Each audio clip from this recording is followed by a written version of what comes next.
In case you're wondering, no, I'm not wearing a dress. And no, I'm not saying what I'm wearing underneath. This is a ko. This is my national dress. This is how all men dress in Bhutan. That is how our women dress. Like our women, we men get to wear pretty bright colors. But unlike our women, we get to show off our legs. Our national dress is unique. But this is not the only thing that's unique about my country. Our promise to remain carbon neutral is also unique. And this is what I'd like to speak about today, our promise to remain carbon neutral. But before I proceed, I should set you the context. I should tell you our story. Bhutan is a small country in the Himalayas. We've been called Shangri-La, even the last Shangri-La. But let me tell you right off the bat, we are not Shangri-La. My country is not one big monastery populated with happy monks. The reality is that there are barely 700,000 of us, sandwiched between two of the most populated countries on earth, China and India. The reality is that we are a small, underdeveloped country doing our best to survive. But we are doing okay. We are surviving. In fact, we are thriving. And the reason we are thriving is because we've been blessed with extraordinary kings. Our enlightened monarchs have worked tirelessly to develop our country, balancing economic growth carefully with social development, environmental sustainability, and cultural preservation, all within a framework of good governance. We call this holistic approach to development gross national happiness, or GNH. Back in the 1970s, our first king famously pronounced that for Bhutan, gross national happiness is more important than gross national product.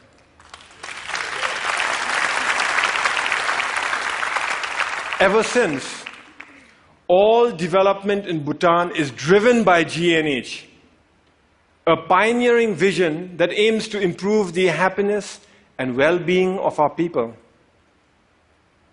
But that's easier said than done, especially when you're one of the smallest economies in the world. Our entire GDP is less than $2 billion. I know that some of you here are worth more individually than the entire economy of my country.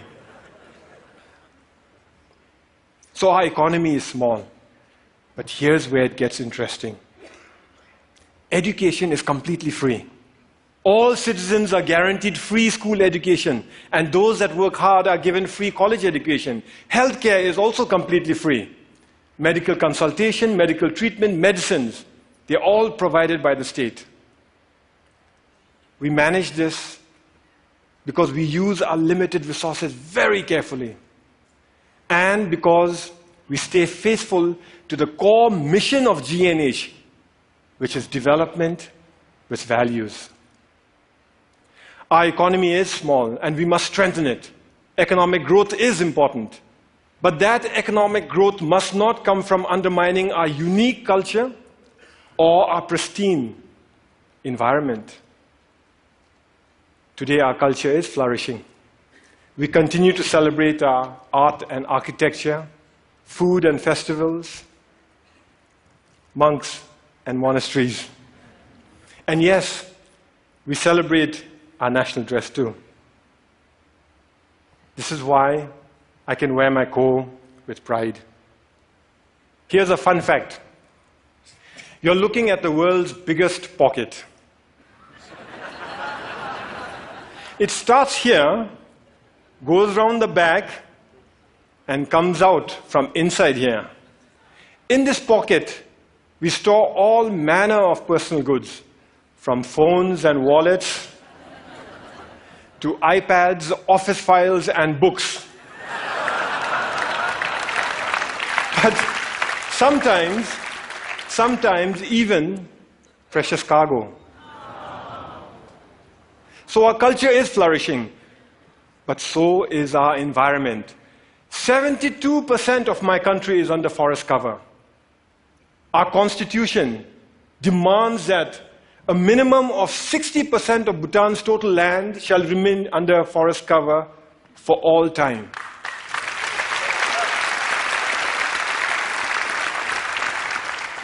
Our constitution, this constitution, imposes forest cover on us. Incidentally, our king used this constitution to impose democracy on us. You see, we, the people, didn't want democracy. We didn't ask for it. We didn't demand it. And we certainly didn't fight for it. Instead, our king imposed democracy on us by insisting that he include it in the constitution. But he went further. He included provisions in the constitution that empower the people to impeach their kings, and included provisions in here that require all our kings to retire at the age of 65. Fact is, we already have a king in retirement. Our previous king, the Great Fourth, retired 10 years ago at the peak of his popularity. He was all of 51 years at that time. So as I was saying, 72% of our country is under forest cover. And all that forest is pristine. That's why we are one of the few remaining global biodiversity hotspots in the world. And that's why we are a carbon neutral country. In a world that is threatened with climate change, we are a carbon neutral country. Turns out it's a big deal. Of the 200-odd countries in the world today, it looks like we are the only one that's carbon neutral. Actually, that's not quite accurate. Bhutan is not carbon neutral. Bhutan is carbon negative. Our entire country generates 2.2 million tons of carbon dioxide. But our forests, they sequester more than 3 times that amount. So we are a net carbon sink for more than 4 million tons of carbon dioxide each year. But that's not all. We export most of the renewable electricity we generate from our fast-flowing rivers. So today, the clean energy that we export offsets about 6 million tons of carbon dioxide in our neighborhood. By 2020, we'll be exporting enough electricity to offset 17 million tons of carbon dioxide. And if we were to harness even half our hydropower potential, and that's exactly what we're working at, the clean, green energy that we export would offset something like 50 million tons of carbon dioxide a year. That is more CO2 than what the entire city of New York generates in 1 year. So inside our country, we are a net carbon sink. Outside, we are offsetting carbon. And this is important stuff. You see, the world is getting warmer. And climate change is a reality. Climate change is affecting my country. Our glaciers are melting, causing flash floods and landslides, which in turn are causing disaster and widespread destruction in our country. I was at that lake recently. It's stunning. That's how it looked 10 years ago. And that's how it looked 20 years ago. Just 20 years ago, that lake didn't exist. It was a solid glacier. A few years ago, a similar lake breached its dams and wreaked havoc in the valleys below.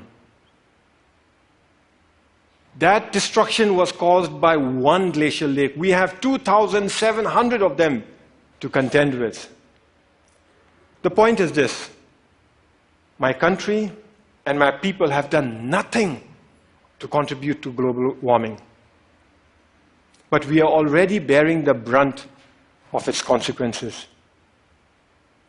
And for a small, poor country, one that is landlocked and mountainous, it is very difficult.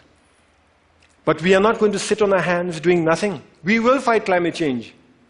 That's why we have promised to remain carbon neutral. We first made this promise in 2009 during COP15 in Copenhagen. But nobody noticed. Governments were so busy arguing with one another and blaming each other for causing climate change that when a small country raised our hands and announced, we promise to remain carbon neutral for all time, nobody heard us. Nobody cared. Last December in Paris, at COP21, we reiterated our promise to remain carbon neutral for all time to come. This time we were heard. We were noticed and everybody cared. What was different in Paris was that governments came around together to accept the realities of climate change and were willing to come together and act together and work together. All countries, from the very small to the very large, committed to reduce their greenhouse gases emissions. The UN Framework Convention for Climate Change says that if these so-called intended commitments are kept, we'd be closer to containing global warming by 2 degrees Celsius. By the way, I've requested the TED organizers here to turn up the heat in here by 2 degrees. So if some of you are feeling warmer than usual, you know who to blame. It's crucial that all of us keep our commitments. As far as Bhutan is concerned, we will keep our promise to remain carbon neutral. Here are some of the ways we are doing it. We are providing free electricity to our rural farmers. The idea is that with free electricity, they will no longer have to use firewood to cook their food. We are investing in sustainable transport and subsidizing the purchase of electric vehicles. Similarly, we are subsidizing the cost of LED lights, and our entire government is trying to go paperless. We are cleaning up our entire country through Clean Bhutan, a national program, and we are planting trees throughout our country through Green Bhutan, another national program. But it is our protected areas that are at the core of our carbon neutral strategy. Our protected areas are our carbon sink. They are our lungs. Today, more than half our country is protected as national parks, nature reserves, and wildlife sanctuaries. But the beauty is that we've connected them all with one another through a network of biological corridors. Now, what this means is that our animals are free to roam throughout our country. Take this tiger, for example. It was spotted at 250 meters above sea level in the hot subtropical jungles. 2 years later, that same tiger was spotted near 4,000 meters in our cold alpine mountains. Isn't that awesome?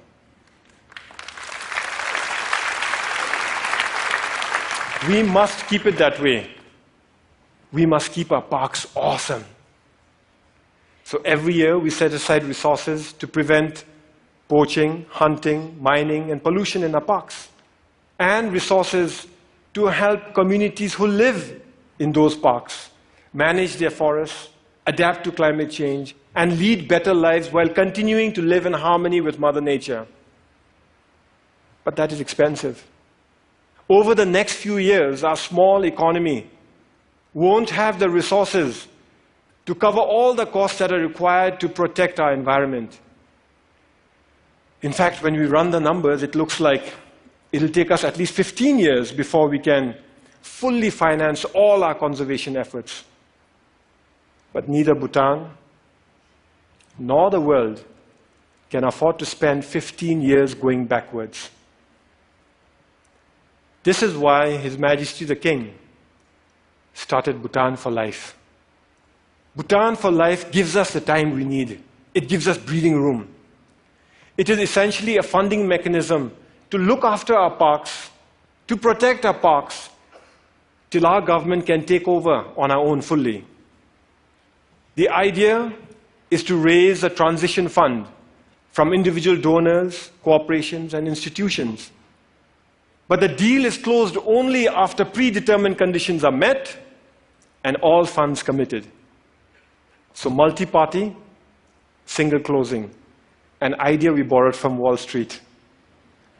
This means that individual donors can commit without having to worry that they'll be left supporting an underfunded plan. It's something like a Kickstarter project, only with a 15-year time horizon and millions of tons of carbon dioxide at stake.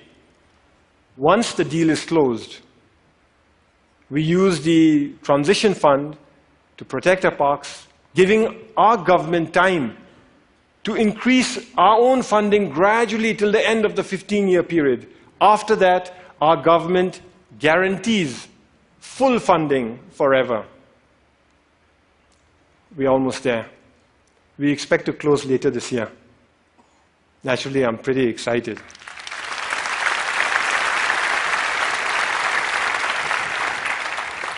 The World Wildlife Fund is our principal partner in this journey. And I want to give them a big shout out for the excellent work they're doing in Bhutan and across the world. Whew, it is getting warm in here.